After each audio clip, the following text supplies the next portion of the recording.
Olá para você que nos acompanha pela Rádio Defensoria, eu sou a Adriana Carla, nós estamos aqui para mais uma edição do nosso Conversas Inclusivas, respeito a todas as diferenças, porque ser diferente é normal. E hoje o assunto que eu trago para você, nós vamos falar de movimento, inclusão e o desenvolvimento infantil na prática. Senta e nos acompanha para você ver a importância dessa conversa. Eu estou aqui com o nosso convidado de hoje, que vai trazer essas informações para a gente, que também vai estar trocando experiências e trazendo aí feedbacks super positivos e dicas que valem aí para a gente levar para a vida, né? Estou aqui com o professor de Educação Física, professor Maicon Machado. Seja muito bem-vindo ao Conversas Inclusivas, professor. Obrigado pelo convite, né? Dizer que estou sempre aberto a quando vocês precisarem. A gente está aqui para, de certa forma, ajudar mesmo e trazer essas informações para a sociedade. Claro. A gente fica feliz, primeiramente eu quero te agradecer, você ter disponibilizado seu tempo para estar aqui com a gente, somando, porque Rádio Defensoria é isso também, é passar informação a todas as pessoas e uma informação para cada tipo de situação, e é isso que vale e ajuda muita gente, né? Informação é tudo, informação transforma, informação salva. Bom, mas para a gente começar aqui o nosso assunto, como é que a educação física, professor, ela pode contribuir, né, para o desenvolvimento global das crianças, especialmente aí na primeira infância, que a gente sabe que quando tudo começa ali, se você começa o estímulo ali logo de início na infância, a gente sabe que surte um grande efeito, né? É isso. A educação física, ela se faz presente, né, por ela trazer esse movimento para a vida das crianças, que é super importante. A gente, quando vai trabalhar com uma criança, a gente vai saber primeiro o que ela necessita, né? E aí a gente traz os marcos de desenvolvimento, e aí essa criança ela vai, através do brincar, né, através do movimento, a gente vai conseguir identificar se ela existe algum atraso, se ela está estimulada ou não, que toda essa questão de desenvolvimento, né, vai perdurar aí por toda a vida dela. Então, quanto mais a gente consegue estimular essa criança, fazer com que ela tenha essas vivências motoras, ela vai se desenvolver melhor. Então, a gente trazendo ali para a educação física, né, é uma disciplina, é uma área, enfim, da saúde, que a gente consegue estimular essas crianças que têm um atraso, e também crianças típicas, né? Que não quer dizer que a educação física ela só vai ajudar crianças atípicas, mas crianças típicas também nesse processo total de desenvolvimento, né? De forma global, como você falou, né? E questões específicas, né? Que tem cada criança, ela vai trazer, de certa forma, uma necessidade para si, né? Uma criança, às vezes, ela vai apresentar dificuldade no equilíbrio, uma dificuldade ali na coordenação motora, uma questão postural. Então, a educação física ela vem com esse intuito de ajudar, de auxiliar, de estimular, né, de orientar também os pais, orientar a sociedade, né, e mostrar a importância que ela é uma área que se faz presente, né, não só no desenvolvimento infantil, mas na adolescência, na questão quando adulto e até quando a pessoa está idosa. Exato. Professor, uma coisa muito importante da gente ressaltar é essa questão, né, envolvendo tanto os típicos como os não típicos ou os futuros típicos. Vou já te explicar por quê. Tem pessoas que quando eles começam a prática da educação física na escola, que são ali os primeiros desenvolvimentos, lógico que isso já vai pulando aí as fases, depois já chega aí as competições, né? Os alunos ali, os professores de educação física sempre estão à frente ali colocando seus alunos para competir, nas escolas tem os jogos escolares e tudo mais. O que acontece nisso? Muitos alunos, tanto os típicos como os não típicos, eles acabam adquirindo esse gosto, né? E o que acontece que eu pude observar em várias pessoas que não nasceram deficientes, não nasceram com problema algum, mas ao decorrer da vida, né, sofreram um acidente, e o que eles estimulou a vida deles para eles continuarem a viver, a se sobressair, a encontrar um escape e a vencer de fato ali os seus limites? foi através do esporte. Isso. Muito interessante isso. Conheço várias pessoas e inclusive já vieram aqui com a gente pessoas que se sobressaíram, que eram pessoas ditas normais e que sofreram ali limitações, tiveram perda de parte do corpo, outras sofreu com outras coisas e se sobressaíram através da atividade física. Então o movimento é tudo e salva de verdade, né? Estimula muito. A gente vê, quando você troca esse tipo de experiência, a importância do movimento no corpo humano. De fato. Né? Como você trouxe, ele traz, de certa forma, uma nova, vamos dizer assim, uma nova forma de ver a vida, principalmente para essas pessoas que depois de um tempo, né, nasceram, vamos dizer assim, típicos e depois se tornaram pessoas com deficiência.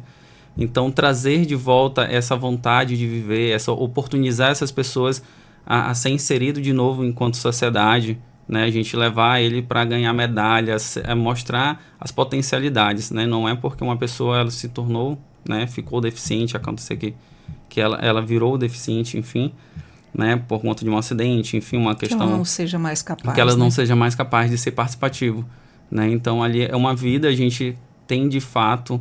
Né, como uma ferramenta muito importante utilizar o esporte para isso, né? A gente vê hoje tem o Centro Paralímpico, isso, que ele recebe muitas pessoas ali, que é um verdadeiro exemplo, né? Que ele traz, e aí oportuniza essas pessoas a vivenciarem o esporte, né?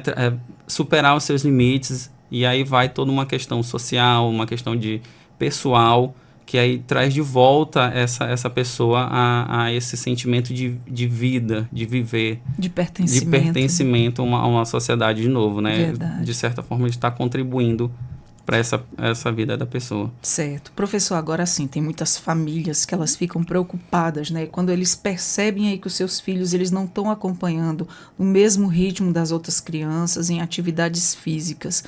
Como é diferenciar um ritmo próprio de desenvolvimento de algo que merece mais atenção?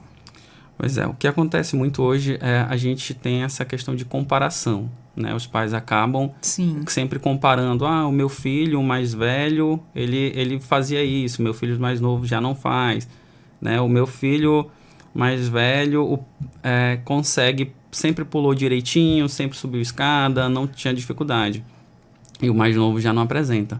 Né? A gente sempre fala que tem um discurso que fala assim que a criança tem o seu próprio tempo, né? Mas assim, nem tudo é o tempo. A gente tem que ficar ligado se essa criança está tendo oportunidade de brincar, de vivenciar aquilo de fato, né? E aí, às vezes, a gente se pega não oportunizando essas crianças. A gente vê que hoje o brincar, né? As telas estão atrapalhando esse brincar, essas crianças estão sendo oportunizadas menos, né? A educação física na escola são vamos dizer assim, a média 2 vezes por semana, então acaba que não está sendo suficiente para estimular de fato essas crianças de hoje em dia, né? Aí vem o lazer dessas crianças. Esse lazer está acontecendo fora de casa, está dentro de casa, o que difere de uma criança do mais velho para o mais novo, né? E aí às vezes o mais velho foi oportunizado que vivenciasse outras modalidades. Esse mais novo, o interesse dele, ele é mais restrito, vamos dizer assim, eu não gosto de coisas tanto de movimento, né? Aí a gente vê assim, que sempre os meninos, eles, por serem brincadeiras mais de movimento, brincar de carrinho que vai arrastando ali pelo chão, de futebol, eles vão apresentar, de certa forma, um desenvolvimento motor melhor do que as meninas. Porque as meninas, a tendência é que elas brinquem de casinha, que elas brinquem sentado, que elas brinquem de vestir roupa na boneca, vamos dar um exemplo assim.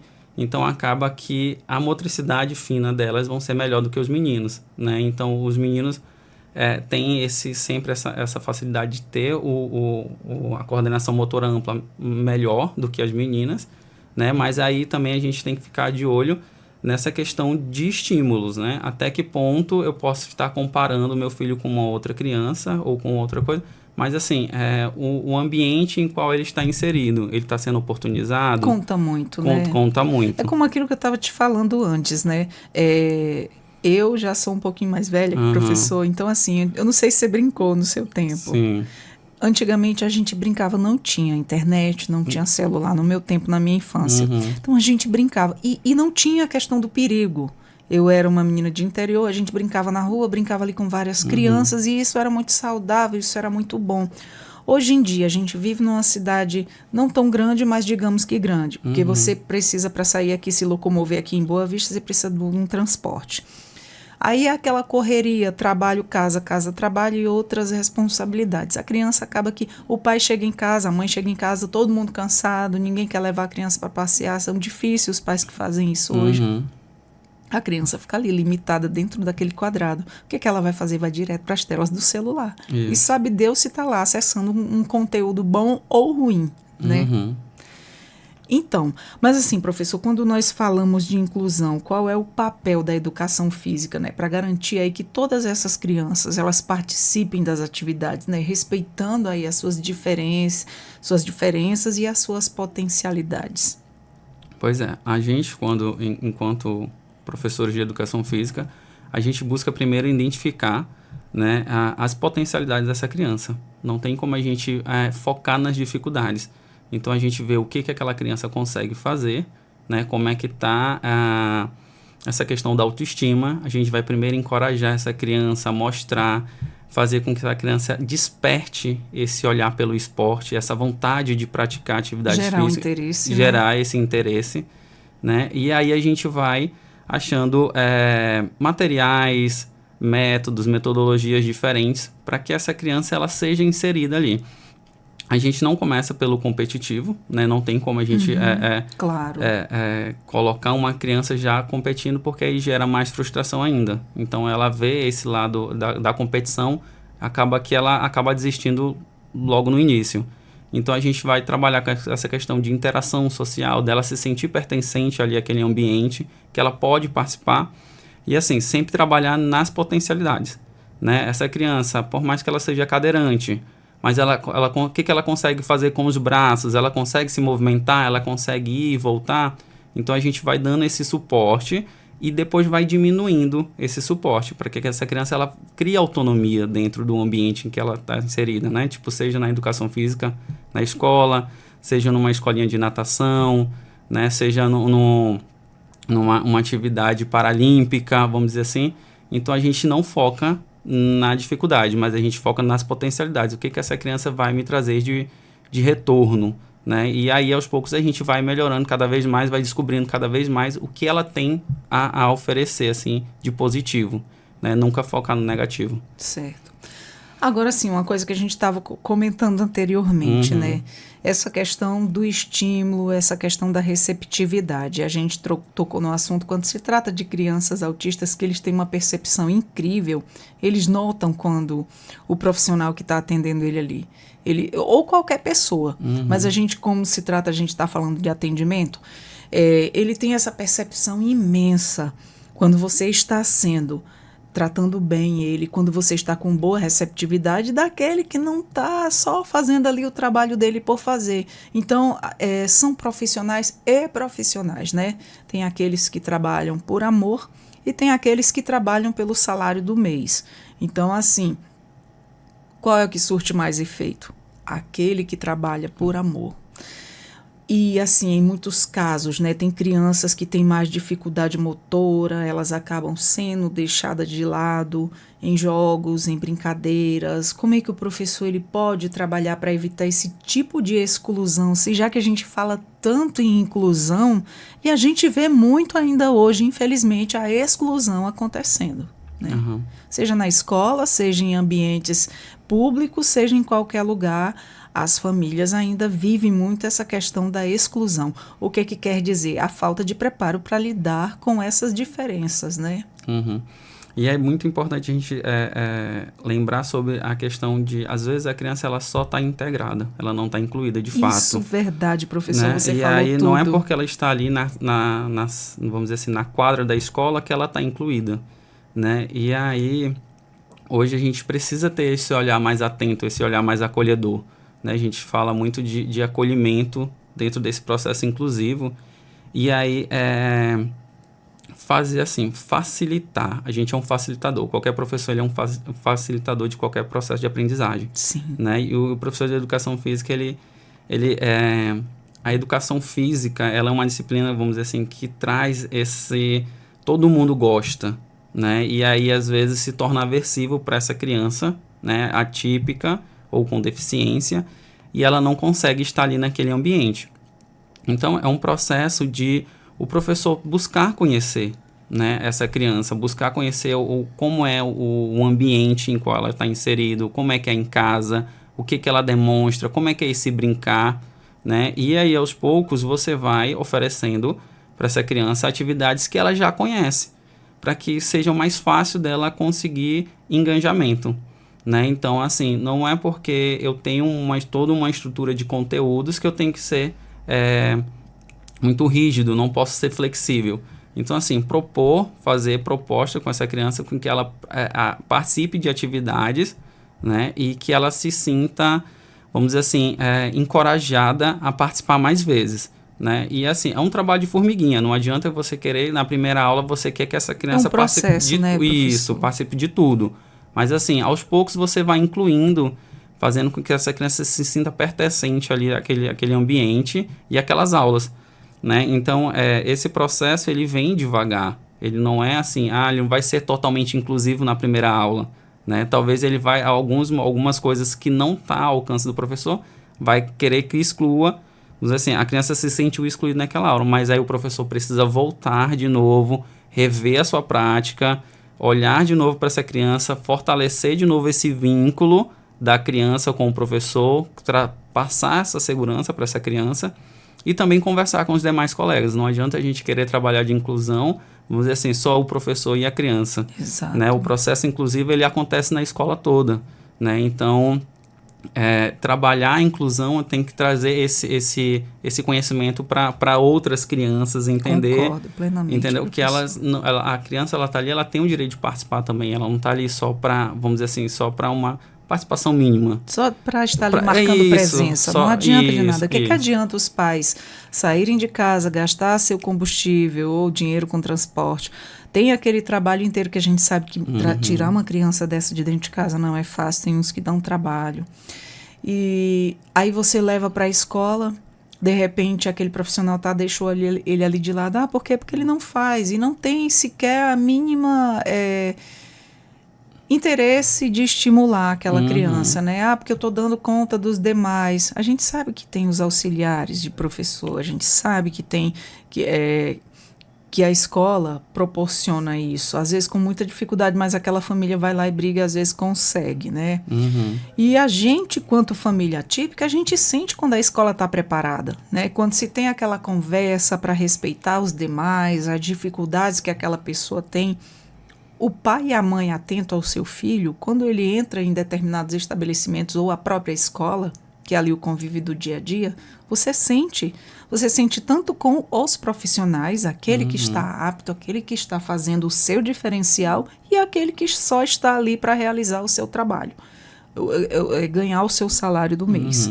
A gente sente, a gente percebe muito. Os pais ativos, presentes, participantes, atuantes na vida dos filhos, principalmente os atípicos que requer mais atenção, mais cuidado, a gente percebe muito isso. E assim, não é fácil, é uma caminhada árdua, é uma caminhada de muita dificuldade, onde você se depara com várias barreiras e se depara também com um mundo cheio de preconceito. E aí, quando você vai ter esse suporte de profissionais, são poucos os que fazem a diferença, né? Agora, sim, eu estava aqui conversando antes com o professor, e ele me relatou que ele está fazendo terapia ocupacional. Sim. E isso é maravilhoso. Por quê, professor? Você está vivenciando a inclusão. Você teve essa empatia e sentiu a necessidade, porque não só quanto o nosso estado de Roraima, mas nós falamos de todo o Brasil, que tem muita carência desse profissional que é o terapeuta ocupacional, né? As famílias atípicas sabem o que eu estou falando. E o atendimento do terapeuta ocupacional, ele é imprescindível para o desenvolvimento, para a melhoria de vida, para a facilitação de uma mãe dentro de casa. Então, aí, estão formando turmas aqui em Roraima de terapeutas ocupacionais. O professor está faltando um ano para se formar. Que maravilha! Mais um profissional aí para nos acolher. E pela nossa conversa você tem muita empatia, porque um professor que atende crianças especiais e resolveu se especializar e se capacitar mais ainda para lidar com essas questões, tem todo assim o nosso respeito e a nossa admiração, viu, professor? Obrigado, né? E aí a gente vê essa necessidade, né? Tipo, foi também por essa necessidade do Estado, a gente vê tantas pessoas necessitando desse profissional, que é a terapia ocupacional, né? E como a terapia ocupacional, ela muda a realidade das pessoas, né? De fato, ela vem ali para auxiliar, ela vem para facilitar, ela vem para encorajar, ela vem para trazer, às vezes, esse olhar mais atento de empatia, de acolhimento, né? Devolver, de certa forma, esse sentido de vida para a pessoa, né? Então, a terapia ocupacional, ela trabalha ali desde do nascimento, com crianças que já vêm com paralisia cerebral, ela vai atender todo esse público, de certa forma, com deficiência, pessoas que tiveram transtornos mentais, né? Pessoas que já têm nascem com transtorno de neurodesenvolvimento, que a gente tem muito hoje, crianças com autismo. Então, a gente, de certa forma, vê que existe essa carência no Estado, né? E aí a gente poder contribuir com isso é muito valioso, porque a gente vai transformar, de certa forma, muitas realidades. Né? Não adianta a gente querer dizer, mas você pai, você tem que buscar o conhecimento. Né? Mas não precisa de um olhar especializado para essas crianças. Não adianta a gente não é autossuficiente, nós precisamos de ajuda. De certa forma, a gente vê essa necessidade dessa ajuda, dessa compreensão, desse acolhimento também da família. Sim. Né? Não é a gente acolher somente a criança, mas a gente acolher como um todo. Né? E aí a terapia ocupacional, ela traz esse olhar também, né, mais amplo, da gente não ficar, vamos dizer assim, a educação física, ela traz esse olhar um pouco amplo, mas ela foca muito ali no movimento, né? Ela traz essa questão da socialização e tudo. Ela traz um acolhimento dentro do esporte. A terapia ocupacional, ela já é um outro campo. É mais comportamental. Mais comportamental. Autonomia, comportamental, aceitação. Tudo isso é como você disse, é bem amplo. É bem amplo. Né? É um trabalho muito amplo. E eu, como tive esses atendimentos para o meu filho, eu vi a diferença e isso facilitou até a minha vida. Nós tínhamos uma situação que não podia nem sair na rua. E quando ele passou por esses atendimentos, principalmente pela terapia ocupacional, e ele era muito restritivo a deixar tocar no corpo dele, como cortar o cabelo, cortar as unhas, coisas simples, mas que ele não permitia de forma alguma. E quando passou pela terapia ocupacional, ficou totalmente permissivo. E isso, assim, é o quê? É uma ajuda enorme na vida de uma mãe. Isso, de fato. E assim, a educação física, né, contra as outras áreas e tal, tudo se complementa. Sim. Né? E de fato, a terapia ocupacional, ela vem trazer, né, que tu falou aí sobre uma questão sensorial. Né? Então, ela vem, que é uma área específica da terapia ocupacional, da integração sensorial, que ela vai trazer essa acomodação, essa modulação, né, por meio de estímulos sensoriais. E aí a criança, ela vai conseguir, né, a criança ou o adulto, a gente não, quando a gente vai tratar de integração sensorial, a gente não pode dizer que é só para criança, não é para qualquer idade da vida. Né? Às vezes a gente está ali com 35 anos, a gente ainda tem uma alteração vestibular, a gente tem essas questões que a integração sensorial, ela consegue abranger também, né? Então, ela vai trazer, de certa forma, uma amplitude de conhecimentos e formas como lidar, processo terapêutico de lidar com essas diferenças, né, com essas necessidades dessas pessoas que são específicas, cada um vai ter uma necessidade diferente. Né? E aí a gente consegue auxiliar tanto o paciente como a família, porque o processo terapêutico ele é bem amplo. Né? Ele não consegue dizer assim, eu vou tratar somente o paciente. A gente tem que orientar, essa parte de orientação da família também é necessário, para que seja de uma forma mais acolhedora.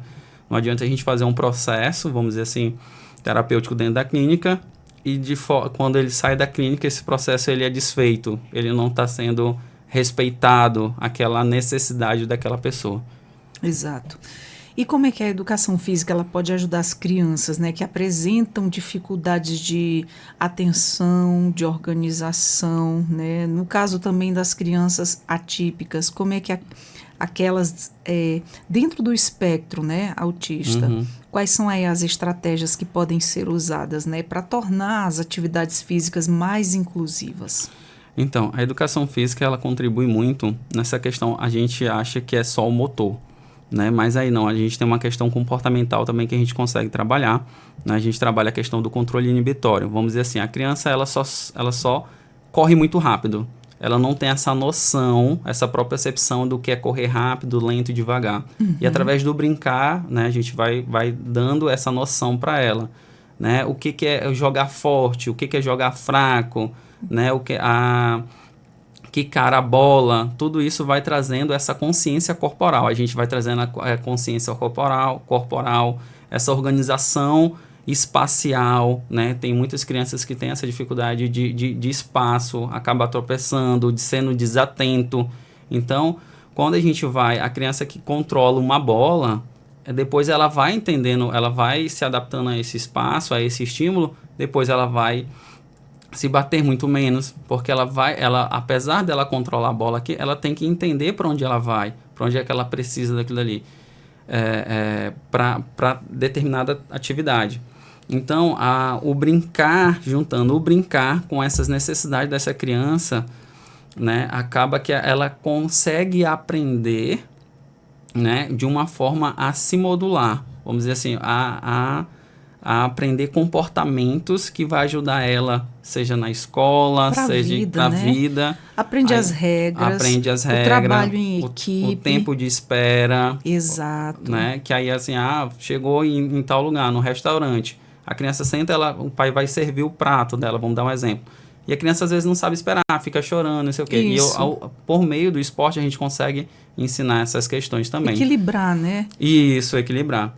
É um trabalho especialista, um integrado no outro. Isso. É tanto que, para se trabalhar com a criança especial, precisa dessa equipe multidisciplinar conforme as suas necessidades. Conforme a sua necessidade. Agora, deixa eu te contar um exemplo, professor, dessa questão.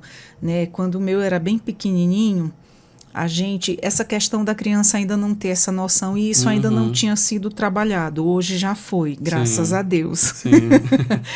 Mas eu sofri muito.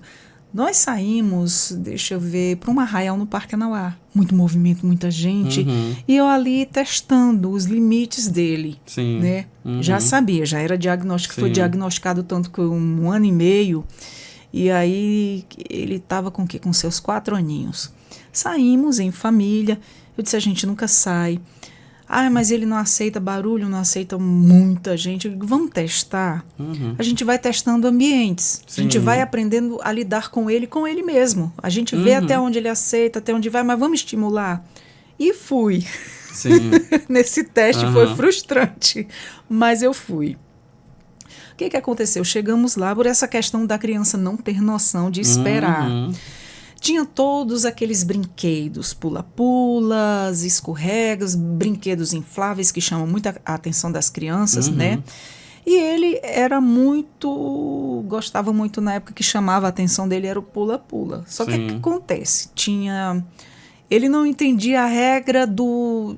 ali só está criança pequena, você já está grande, você tem que ir no outro. Ele não entendia a questão do esperar a vez dele, chegar a vez dele, não entendia. O que aconteceu ali, já devido muita informação para o cérebro dele, né? A hipersensibilidade auditiva, a questão de muito movimento, muita informação, luzes, cores, movimentos, barulhos. E com tudo aquilo ali ele desregulou. Sim. No que ele desregulou, professor, quem veio me atuar? A polícia. Sim. O que essa mãe tá fazendo com esse filho? Sim. Eu falei, ele é autista. E a questão das famílias ter sempre que estar se explicando, né? Na época nós não tínhamos a facilidade nem do cordão. Hoje já está super fácil conseguir, hoje já temos vários. Antes não tínhamos o cartão de identificação e nem o colarzinho do autista, né? E aí ele me autuou, aí ele disse, não, então, aí ele ficou super comovido, quis me ajudar, mas já tinha entrado em crise. E aí, para conter ele, A gente só tinha que sair dali e ir para casa. E aí ele disse, não, pode deixar, eu paro aqui um brinquedo só para ele. Eu falei, não vai adiantar, mas que agora ele desregulou. Mas sabe aquele desregulo que chamou a atenção de quem estava ali passando, de quem estava em volta? Todo mundo focou os olhos. É horrível, né? O que logo vem nas pessoas? O olhar de julgamento. Essa mãe não dá limite para o filho, esse menino é mal criado, esse menino é cheio de manha, não sei o quê. E vem essas coisas aí que é super desconfortável para a gente. Só Deus sabe o que é que a gente está passando ali naquele momento. É verdade. Então, o que eu pude fazer? Eu disse, não adianta. Agora não adianta mais deixar o brinquedo, tentar interter ele com outras coisas que não vai adiantar. Ele já desregulou. Sim. Agora é acalmá-lo, tirar do meio do movimento e ir para casa. E aí, para achar o carro naquele estacionamento cheio de gente, assim, foi uma noite muito sofrida. Eu não tentei mais esse tipo de experiência. Já muito movimento não ando. Hoje já sei, a gente aprende muito com os nossos filhos a lidar com os seus limites, com as suas demandas, embora essas necessidades tenham sido trabalhadas. Hoje eu sei aonde andar, hoje eu sei que hora frequentar esse lugar. Uma coisa aprendi com os psicólogos que nos atendiam. Você não deve excluir da sociedade. Sim. Né? Não deve colocar numa bolha. Ele precisa de socializar, ele precisa ver pessoas. Aí eu tenho que manter esse equilíbrio. Nem muita gente, nem pouca gente. Os horários, aonde vai com barulho. Outra coisa muito importante que eu disse até que ia citar aqui, né, professor? A gente estava falando nas questões. A gente chega cansado do trabalho. Como é que a gente vai levar os filhos para se exercitar numa pracinha? Nós temos, o professor até falou, temos muitas praças, muitos lugares bacanas. E sempre é um relato só. Os pais estão atarefados, cansados do trabalho, chega. Mas mesmo assim eu ainda chegava e ia fazer uma caminhada com o meu filho na pracinha, como eu tinha te falado, só compartilhando aqui essa experiência com quem está nos acompanhando. E o que acontece hoje na nossa cidade? Para as crianças autistas que têm muito problema com toque, com hipersensibilidade auditiva, não gostam de barulhos, as crianças têm medo de fogos, de barulho de motor. E hoje na nossa cidade está cheia de motos com torbal ou aquelas motos bonitas que o pessoal tira o silenciador. Gente, você não sabe quantas crianças você deixa desregulado quando você sai passando com um barulho desse. Você está num bairro aqui, você está ouvindo da ponta lá do outro, da outra avenida de outro bairro, você está ouvindo. Aí chegou aqui num determinado, tem um pardal, ele vai, e quando sai arrancando, sai, tem aqueles que quando é o barulho alto ainda sai fazendo pá, pá, pá, pá. Não sabe o quanto isso incomoda uma criança com autismo. Então, assim, fica aqui minha reivindicação de mãe, em nome de todas as mães que passam pela mesma situação igual a minha, né, professor? Professor que convive com essas crianças, já se deparou com essas situações? Já, de fato, é isso, né? A criança, ela vem apresentando, né, por ser um ambiente aberto, né? Eu já trabalhei aqui na Praça da Moca com as crianças, e aí, assim, é muito difícil. A criança, ela tem essa dificuldade, na verdade, de concentração. Deles, né? Isso. Passa um ônibus, né? Assim, um ônibus que não tem um torbal, vamos dizer assim. Sim. Eles já se atentam para ali. E agora você imagina. Isso. E aí, assim, a gente foi para esse ambiente aberto para trabalhar, de fato, isso, né? Para que a criança, ela não fique só no ambiente familiar, igual tu falou, assim, né? Tipo, eu tô criando essa criança só dentro do ambiente familiar. Não, eu tenho que levar ela para a sociedade também, né? Só que, assim, existe tudo um limite, né? Exato. E aí, às vezes, quando a gente olha ali a questão do torbal, já não tá respeitando. Até a gente que não tem dificuldades, não tem, incomoda. Já incomoda, né? Então, para uma criança que tem essa hipersensibilidade, enfim, ela vai, de certa forma, desregular, apresentar comportamentos que não são adequados, né? Então, assim, até essa criança ela conseguir voltar de novo ali a ter atenção, né? Conseguir se concentrar no que ela estava fazendo, demora um tempinho, né? E tem crianças que, assim, ela tem acompanhamento, tem crianças, hoje a gente sabe que é uma dificuldade muito grande, como a gente falou, mais de profissionais no estado, tá imensa. Tem muita criança desassistida. Isso, então acaba que essa criança, ela fica difícil conviver, né, e utilizar esses espaços, né? São pequenas coisinhas, mas que fazem total diferença, né? Para que essa criança ela consiga sair de dentro de casa, vivenciar de certa forma essa sociedade, os ambientes públicos que ela tem que é uma forma de estimular essa criança também, né? A gente leva para a pracinha, a criança ela vai andar ali de bicicleta, ela vai ter uma grama, tem uma areia, né? Tem um passarinho gritando aqui, tem o carro passando ali. Ambiente diferenciado, um ambiente diferenciado. Né? Ao ar livre. Isso, entendeu? Ainda traz essa questão de lazer por sair, né? Claro. Então, assim, essa criança também tem esse direito a ter esse acesso a esses espaços, né? Professor, tem uma pergunta para te fazer. Você já meio que me respondeu essa pergunta lá no início, que foi até essa questão. Olha, eu vou fazer essa pergunta. Uhum. Você já me deu meio que uma resposta, mas eu vou repetir ela aqui porque entra outros fatores também. Essa pergunta ela serve tanto para as crianças típicas como não típicas. Uhum. Mas quais sinais podem indicar aí que uma criança ela precisa de estímulos específicos, né, para desenvolver melhor a sua coordenação motora? E um dos fatores que você tinha dito lá no começo é a questão em que meio de ambiente ela está inserido. Você está brincando com ela, você está estimulando, você está brincando, você está tirando um tempinho para estar estimulando essa criança. E as comparações, né?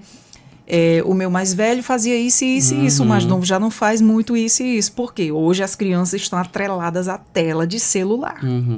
O que mais pode ligar o alerta dos pais? Então, esse é um dos. Esse é um dos, principal, né, professor? Isso. Aquela criança que ela sempre escolhe por brincadeiras fáceis, né? Então, assim, ela não cria... aquela criança que ela não quer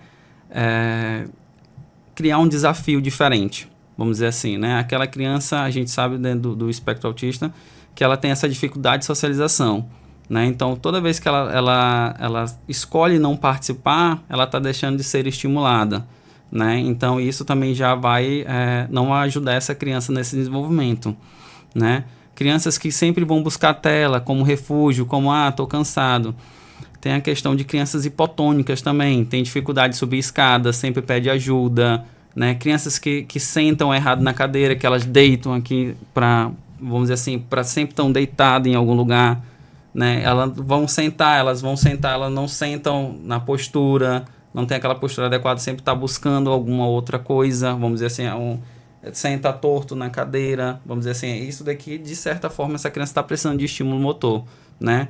A questão da escrita, a escrita não está organizada, né? Ela não tem aquela noção de espaço ali no caderno, vamos dizer assim, também essa criança vai precisar de um olhar mais específico, né, de ser estimulado, né? Crianças que têm dificuldade de pular, amarelinha, que seja. Então, assim, a criança que ela tem dificuldade, ela vai fugir dessas atividades, né? Ela não vai brincar com outras crianças. Ela, vamos dizer assim, quando for na hora da bicicleta, ela vai pedalar menos. Vamos dizer assim, você leva a bicicleta, tem um objetivo de andar meia hora com essa criança. Ela vai subir na bicicleta, eu pedala para trás, fica inventando. Vamos dizer assim, ela sempre está fugindo, né? Então, assim, a gente, enquanto pai responsável, a gente tem, de certa forma, estimular aos pouquinhos e ver realmente se essa criança está sendo participativa ou não. Porque o brincar dessa criança é o que vai mostrar para a gente se ela está com um atraso ou não, né? Assim, nesse olhar, não um olhar clínico, vamos dizer assim, né? Isso ajuda também a gente no olhar clínico. A gente busca saber por ali, mas vamos dizer assim, existem testes específicos, motores, que a gente consegue identificar esses atrasos. Mas aí, quando a gente está em casa, a gente olha por brincar dessa criança, né? Essa criança, ela brinca de pular, ela pula no sofá, ela pula do sofá para o chão, vamos dizer assim, ela anda por cima das almofadas, né? Ela está explorando, de fato, esse ambiente familiar, vamos dizer assim, né? Ela está brincando no quintal, ela está brincando com outras crianças. Então, assim, às vezes não é a criança, às vezes ela tem a oportunidade, mas ao mesmo tempo ela ainda está retraída, né? Então, isso também já é um sinalzinho de alerta ali para a gente ter um olhar mais cuidadoso com essa criança, né? Vamos proporcionar essa criança e, assim, perguntar da criança se ela tem dificuldade ou não, né? Crianças que não têm dificuldade em comunicação, elas conseguem falar, não, eu estou cansado, cansei mais rápido, né? Então, a gente vai conseguindo identificar. Observar. Né? Aí, às vezes, a criança ela tem uma hipotonia, né? Que é essa fraqueza muscular. Então, a gente, como é que eu vou assim... Uma criança que tem hipotonia, ela vai pular 10 vezes corda, enquanto uma criança normal, ela consegue, da mesma idade, ela consegue pular 30. Professor, o que significa quando uma criança, você acabou de falar, hipotônica? Uhum. quando ela tem muita dificuldade, a gente sente que às vezes o pai, só um profissional sabe diferenciar. O pai não tem aquele olhar clínico de um profissional. O profissional tem todas as técnicas, né? Sim, tem uma visão sim, diferenciada. Quando essa criança atípica, ela tem muito medo de escada, de subir e descer escada. Isso. Tem uma certa insegurança. Aí são várias coisas, né? Vamos dizer assim, a gente tem que dar um olhar um pouquinho mais amplo. Tem essa questão de segurança, vamos dizer assim, né? Ela se sente segura em subir aquilo dali, né? Vamos dizer assim, ela tem alguma alteração sensorial, vamos dizer, vestibular, proprioceptiva. O que dá para perceber é o medo de cair. Isso, aí o medo de cair. Aí, assim, essa criança, ela tem a noção espacial de dar o passo no tempo certo, sabe? De dar essa abertura ali. E, assim, a gente tenta, de fato, né, trabalhar com que essa criança, ela vá devagar, né? Vamos dizer assim. E aí, quando você traz essa dificuldade para a criança, você tem que motivar ela, né? Porque assim, muitas vezes, meu filho não consegue, a gente já desiste, vamos dizer assim, aí é uma dificuldade que tem que ser trabalhada, só o profissional trabalha. Não, a gente pode, vamos dizer assim, enquanto pai, a gente pode trabalhar essa questão. Aí tem uma outra questão também, pode ser hipotonia, né? Vamos dizer assim, essa criança ela não tem força, né? Aí é uma outra questão, planejamento motor, né? Talvez essa criança tenha uma dispraxia, ela não consegue planejar aquilo dali de uma forma tão rápida para subir um passo depois ao outro e tal, e ter essa noção de estar subindo alguma coisa, sabe? Aí assim, às vezes precisa de um planejamento motor, vai primeiro um pé, aí coloca o outro aqui do lado, não precisa um pé, depois o outro, um pé, depois o outro, em cada degrau, entende?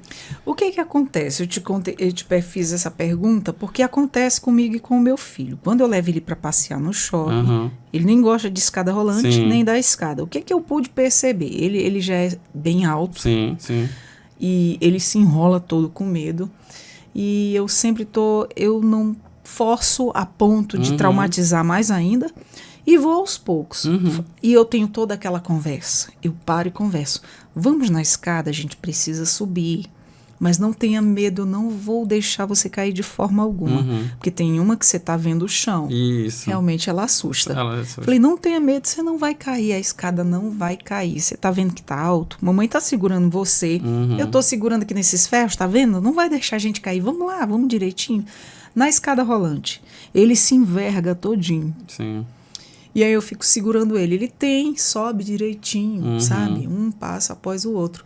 Eu fico observando que ele olha para baixo e ele tem medo de cair. É quando ele anda também no piso que brilha, no porcelanato. Sim. O que me passa a impressão? Olha como eu tento compreender ele a fundo para entender ele. Que eu acho que sejam coisas do excesso de percepção do autismo. Isso. Né, que vai além da nossa. Eu acho que ele vê aquele chão com tanto brilho e ele não sente aquela segurança. Será que eu vou atravessar esse chão? Eu tô me vendo do outro lado? Tá me entendendo? Sim. Eu penso que é dessa forma. E aí eu começo as explicações, porque quando eu lá atrás eu estudei para lidar com ele, a metodologia do ABA ainda ficou um pouquinho de sempre trabalhar o inesperado, né? Sempre tá dando previsibilidade para ele. E aí eu sempre soube muito de explicar. Hoje já está bem ameno, graças a Deus. E ele é muito compreensível. Tudo que você fala, ele entende. Ele é não verbal, tem a voz perfeita, né? Muito repete o que a gente fala. Mas se eu estou aqui conversando com ele, como eu estou aqui com você, ele olhando olho no olho, ele me compreende tudo. E eu tento sempre falar com muita calma, com muita paciência. Às vezes tirar de onde eu não tenho. Tem dia que, pelo amor de Deus. E aí eu converso, explico tudo. E aquilo vai amenizando as situações e vai melhorando aos pouquinhos. Mas o medo ainda está lá. Pois é, ele acaba que tem medo de altura? Sim. Sim, então talvez seja essa é isso, né? Gravitacional, entendeu? Essa alteração gravitacional. Vamos dizer assim, como eu tenho medo de altura e ele vê aquela profundidade, entende? Acaba ele já vê que está longe ali. Aí traz essa insegurança gravitacional para ele. Uma coisa que eu fiz, professor, eu nunca mais vou fazer. Entrei com ele dentro de um elevador. Ele entrou em pânico, já é uma claustrofobia. Aham, Sente o sim, sim. Ali, não tá vendo como é que está Isso. acontecendo, o que está E se aí, passando. Nunca mais eu vou entrar. Só aí entrei uma só- vez com ele para isso. nunca mais. Aí assim, quando a gente, aí assim, né, indicaria, né, te orientaria a procurar um profissional que trabalhe essa questão de terapeuta ocupacional, que trabalhe essa questão sensorial, né, dessa instabilidade gravitacional dele. Sim. Né? E aí dentro da sala assim, de integração sensorial, a gente vai conseguir, de certa forma, ajudar ele nesse momento, com outras atividades, mas que faz todo o momento, né? Vamos dizer assim, um balanço, né? Diferente, que vai lá com um elástico, vai lá e volta, uma lycra, né? Que vai trazer assim, ele tem que sentar e aquilo dali vai afundar, sabe? Vai trabalhar essa questão dessa insegurança gravitacional. Né? Por mais que eu converse muito, explique tudo ali nos mínimos detalhes. Não, mas ele precisa vivenciar. Mas uma coisa eu pude diferenciar muito grande. Não tem como a técnica do profissional. Isso, Uma vez eu perguntei para o terapeuta dele, o terapeuta ocupacional dele, o que você fez, hein? Ele disse, eu trabalhei com amor. Eu disse, não, se eu dou amor também. Eu disse, mas você não tem as técnicas. Eu digo, não zoa, vai. Mas assim, era uma troca muito bacana. Uhum. Se tornou assim pra gente uma pessoa muito querida, porque fez uma diferença na nossa vida. E eu falei para ele, você me poupou noites de sono. Sim. Noites e noites de sono, porque eu passava noites e noites. E ele tinha muita sensibilidade ao redor do ouvido quando eu estava cortando o cabelo dele na tesoura. Hoje comprei uma maquininha, ele é totalmente permissivo, incomoda, é deles. Com certeza. Mas ele deixa. Sempre corta o cabelinho, as unhas, sempre sou eu. Sim. E tem dado certo, graças a Deus. Graças a esse atendimento que a gente recebeu do profissional. Porque mesmo a minha dedicação de mãe, o que eu estudei, a forma com que eu falo para ele com muita calma, para que ele me deixe entrar ali no mundo dele, confie em mim, veja que eu não vou machucá-lo. Sim. O profissional surtiu muito mais efeito, viu? Então, mas assim, qual é a importância, né, de valorizar aí pequenas conquistas no desenvolvimento motor das crianças? Pois a gente traz essa questão de conquista, né? Enfim, a criança que ela vem com um atraso motor, seja ali na questão de coordenação motora grossa, seja na coordenação motora fina, noção espacial, lateralidade, né, que é o direito e esquerdo, vamos dizer, equilíbrio, né? A gente, de certa forma, vai trazer, oportunizar, de fato, essa criança a melhorar, vamos dizer assim, em vários aspectos, né? Seja no processo de aprendizagem, seja na interação social, né? Vai trazer ali esse olhar mais, mais acolhedor dentro de tudo, né? Porque a gente não tem como... A gente está trabalhando com o ser humano e a gente não consegue, vamos dizer assim, vou trabalhar só o motor sem trabalhar o comportamental. Exato. Né? Então, a gente acaba trabalhando todo, o social, o comportamental, né? o motor específico, aquela dificuldade daquela criança. Certo. Professor, você que já tem uma certa experiência em lidar com as crianças típicas, as não típicas, quais são os erros mais comuns que os educadores cometem, né, ao falar sobre o desenvolvimento infantil? E em quais casos, né, crianças são aí rotuladas como preguiçosas, isso pela família, né? Ou desinteressadas, né? Como é que identificar quando pode existir aí uma dificuldade motora por trás desse comportamento? Então, assim, é meio que isso, né? A gente começa errando quando a gente quer rotular alguma coisa, né? A gente tem que entender que cada criança é um mundinho diferente, né? Ela vai trazer consigo vivências motoras, né? Cada criança vai ter uma dificuldade diferente, cada criança, ela traz uma necessidade específica, e aí a gente quando trabalha no coletivo, é conseguir, de fato... né, analisar melhor essa criança, né, como um todo, o que eu posso contribuir, o que eu posso reforçar, né? Então, assim, a criança está num processo de aprendizagem, não é porque ela tem, vamos dizer assim, equilíbrio que eu tenho que trabalhar o equilíbrio específico, né? Eu vou trabalhar o equilíbrio na corrida, quando eu vou correr de costa, quando eu vou correr de lado, né? Eu vou trabalhar noção espacial, vamos dizer assim, na corrida a gente trabalha, é sempre um olhar bem mais amplo, né, para qualquer criança que seja. Então, quando a gente começa a rotular, a gente começa a dificultar esse nosso olhar também mais amplo, né? Porque a gente fala assim, mas eu não posso, tipo, a necessidade dessa criança é essa, como é que eu vou fazer isso, né? Mas assim, a gente sempre começa do macro para o micro, né? Que a gente quer uma criança que a gente quer que ela tenha uma boa coordenação motora fina. A gente tem que trabalhar essa questão, noção espacial, essa coordenação motora grossa para a gente poder vir para a coordenação motora fina, né? Então, são movimentos mais refinados, de Exato. fato. Então, a criança, ela tem que começar sempre esse amplo, né? E assim, por mais que essa criança ela tenha dificuldade lá na motricidade fina, ela vai ter que trabalhar o amplo, ela vai ter que trabalhar o equilíbrio, ela vai ter que trabalhar a questão postural, ela vai ter que trabalhar a força, né? Então, para poder, vamos dizer assim, não tem como eu escrever deitado, né? Então, quando eu escrevo sentado na postura, eu tenho essa força do core, eu vou escrever melhor, eu vou ter uma postura melhor, vamos dizer assim, eu vou cansar menos, né? E aí a gente vai trabalhando assim, uma simples pintura. Essa criança, ela, vamos dizer, ela pinta sempre fora, mas ela tem noção do espaço, que ela, vamos dizer assim, só tem esse quadrado para brincar. Então, ali, naquele amplo, a gente consegue trazer para o micro, sabe? E aí o profissional é ter esse cuidado de não ficar rotulando, sabe? De, tipo assim, querer ficar individualizando a dificuldade de cada um, né? Entender que, vou trabalhar com crianças típicas e atípicas, o que acontece muito dentro do ambiente escolar.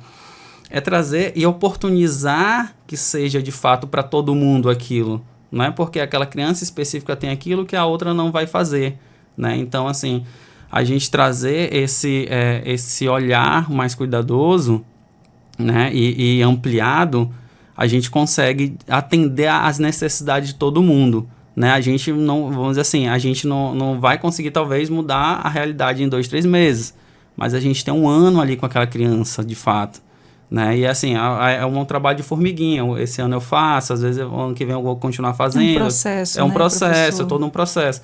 E aí, tentar incluir a família nisso também, né? Conversar, criar esse vínculo com a família, a escola, é muito importante para a gente poder dizer assim, o que pode reforçar, no momento de lazer, né? Tipo assim, vai andar de bicicleta no parque, né? Já vai ajudar ali na questão de subir uma escada, né? Vai na questão de corrida, é um movimento cíclico, né? Vai trazer a questão de equilíbrio, entendeu? Levar essa questão, assim, tentar rotular menos, né? E proporcionar mais vivências motoras. Com certeza. Professor, de que forma aí o ambiente escolar, né, ele pode contribuir para tornar essas atividades físicas mais inclusivas? Você é a favor da questão de a criança ainda não está conseguindo desenvolver determinadas atividades ou não está acompanhando a turma do que aquela turma está fazendo? Você é muito a favor daqueles jogos e atividades adequadas ali para eles, que façam ali no nível em que aquela criança está? Até ele subir de nível, né? Conseguir ali evoluir e desenvolver. Uhum. E assim, o processo de aprendizagem é meio que isso. A gente precisa fazer vamos dizer, essa análise onde a criança está, né? A gente tem que ter um pouco dessa noção, o que ela traz, o que ela já consegue fazer, e aos poucos a gente vai proporcionando. Só que assim, quando a gente vai para a escola, a gente quer que, vamos dizer assim, passe uma atividade de 1 hora. Quer que aquela criança já fique todo aquele tempo fazendo aquela atividade, né? Mas eu estou entendendo, tipo assim, ela consegue se concentrar por todo esse tempo, 1 hora? Ela consegue ficar sentada por todo esse tempo, né? Isso é a importância do passo a passo, né? Isso, do passo a passo. Aí como é que eu vou propor? Eu acho que é mais essa questão de como eu estou propondo as atividades para as crianças, né? E quando você vem com consegue olhar a criança, o que ela traz consigo, vamos dizer assim, são crianças no começo do ano, né? Então, primeira vez na escola. Então, são crianças que vão dizer assim, vão sair mais das cadeiras, né? Às vezes vão rotular, né? São crianças mais inquietas, mas assim, então, faz atividade na cadeira, depois no chão, volta para a cadeira, volta para o chão, sabe? Então, assim, quando você entra numa sala de aula, é um mundo totalmente diferente, né? Você está na mesma série, vamos dizer, primeiro período, você vai para outro primeiro, é outro mundo diferente, porque são crianças diferentes. E vários comportamentos diferentes dentro de uma sala só, né? Aí, assim, vai do professor ele buscar, né, entender esse ambiente que ele está, com as necessidades daquele grupo de crianças, e ir trabalhando aos poucos, né? Não focar tanto nas metas, mas enfim, como a gente nesse processo de aprendizagem. O plano é flexível. Isso, tem que ser flexível de fato, né? E oportunizar essas crianças que sejam, vamos dizer assim, que elas tenham essas vivências, né? Tanto de aprendizagem como de social, né? Motoras dentro do ambiente. Vamos dizer assim, o brincar é algo muito específico, né? Quando a gente, aí levando um pouquinho para a terapia ocupacional, qual a ocupação da criança? Que essa criança qualquer criança faz o quê? É brincar, né? Através da criança, do brincar que ela expõe o que ela quer. Exato. Né? A gente vê crianças brincando, ali ela diz as vontades dela, como ela se comporta em determinadas situações, ela está reproduzindo aquilo tudo através do brincar. Sim. E aí a gente trazendo para esse brincar para dentro da sala de aula, né? Para a sala de aula, para a quadra, enfim, a gente consegue observar essa criança e entender as necessidades de cada um, né? E aí são adaptações, de fato, né? Não precisa ser aquela adaptação, vamos dizer assim, que esteja todo tempo no papel, mas uma adaptação ali na hora para atender aquela necessidade daquela criança. Exato, né? Eu mas entendo aí, muito. Isso, mas aí precisa ter esse olhar profissional para ter essa análise mais de o que cada criança necessita. A necessidade de cada um, né? De cada um. Porque assim, o professor de sala de aula, tanto o professor ali dos conteúdos quanto o professor de educação física, os outros profissionais de escola,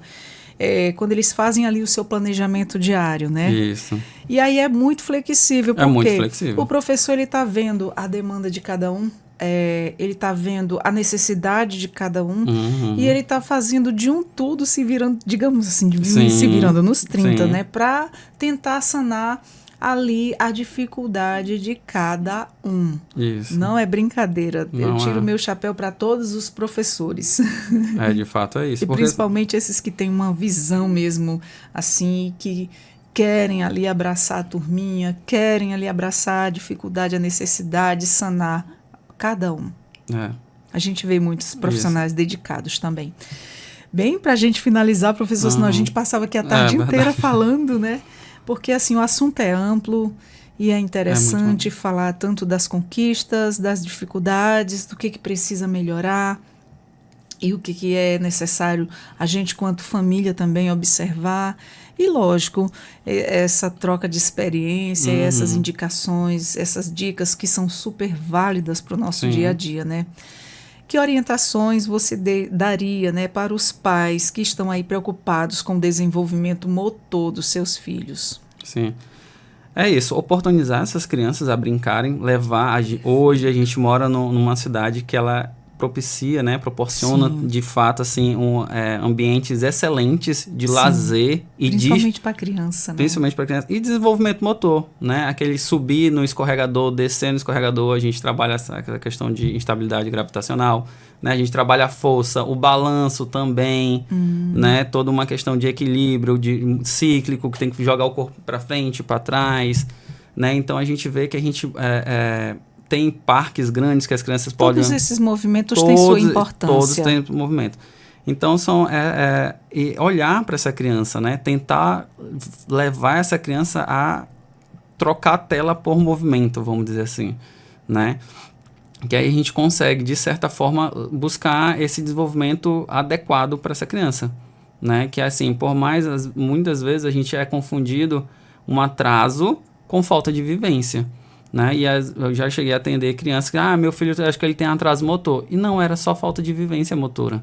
Né? Então, assim, depois de 6, 7 meses, a criança estava, assim, refaz o teste, né? Refaz o teste motor.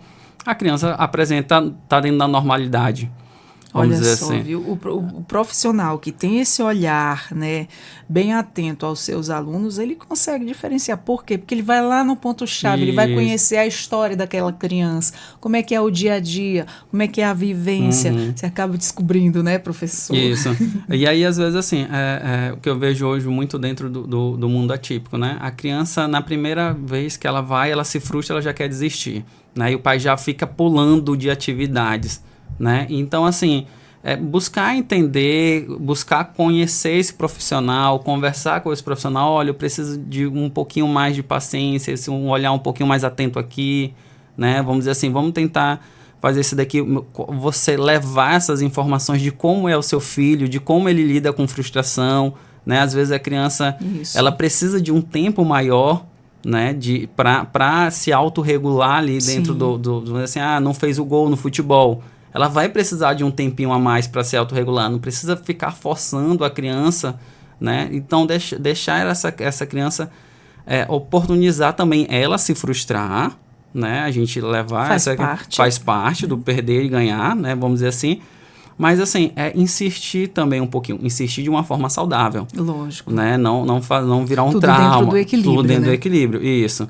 E, assim, oportunizar essa criança que ela vivencie, de fato, isso. Né? Porque o pular vamos dizer assim, de modalidades vai trazer com que a criança ela também comece a se sentir, vamos dizer assim, incapaz de... Não, acho que para mim não é nada, é melhor ficar em casa mesmo, sabe? E quando a gente oportuniza... Né, que a criança se frustre, que trabalhe essa questão da autonomia, é isso mesmo, você consegue, né, a família tá ali, não ficar tanto nessa defesa também. Poxa, podia ter feito mais alguma coisa, não sei o quê. Mas assim, às vezes o profissional também não sabe o que fazer naquele momento, porque é um mundinho diferente, né? Hoje a gente está tentando, todo mundo está tentando acolher de certa forma. Né? Mas aí a gente está, né, esse diálogo entre família, profissional, escola, enfim... Ele precisa ser mais amplo, precisa ser mais acolhedor de todas as formas. Com certeza. Né? E saber que a gente está, de certa forma, buscando incluir, né? E não brigar pela essa inclusão. A gente está, de certa forma, construindo uma sociedade inclusiva. Exatamente. E caminhar junto, né? E caminhar junto. Isso, é super certo. Maravilha. Nossos agradecimentos, obrigada por essa conversa, por essa troca de experiência, por essas dicas e informações super válidas. Quero dizer que o nosso Conversas Inclusivas está sempre de portas abertas, professor. Sim, agradeço também a oportunidade de estar podendo aqui falar sobre o meu trabalho, né? Dizer também que quando vocês quiserem, podem me chamar de novo, estarei aqui de volta. Perfeito. Tá bom? E é isso, o que precisar de mim eu estou aqui. Nosso futuro terapeuta ocupacional, maravilha. Que bom. Maravilha. Espero contribuir muito ainda para... Gostei muito dessa nossa conversa, viu? Muito obrigada. Com certeza, super válida aos pais que são bem atentos aos seus filhos, tanto os típicos como os não típicos. É uma conversa super válida para a nossa vivência no dia a dia quanto pais e filhos, e também aí ter esse acompanhamento escolar que é de suma importância, essa troca de profissional e também família. Professor, muito obrigada. É isso, eu que agradeço a oportunidade de estar aqui com vocês. Obrigada. Vamos ficando por aqui, você acessa os nossos conteúdos, já compartilha essa informação, viu? Que é muito importante, a informação salva e transforma, e acompanha o nosso Conversas Inclusivas, compartilha com as famílias típicas, não típicas, toda informação é super poderosa e válida e nos ajuda aí a ficar informado no nosso dia a dia, né? E ser melhor cada vez mais como família, como pessoa e como profissional. Eu sou a Adriana Carla, vou ficando mais uma vez aqui com o nosso Conversas Inclusivas. Você acessa os nossos conteúdos pela Rádio Defensoria. Nós temos o Entrevistas DPE e temos também o nosso Conversas Inclusivas e todos os podcasts que são as causas que a Defensoria abraça. Então, lá tem um assunto para cada interesse. Um deles pode ser seu grande interesse e te ajudar no teu dia a dia. Vou ficando por aqui e até a próxima. Tchau, tchau.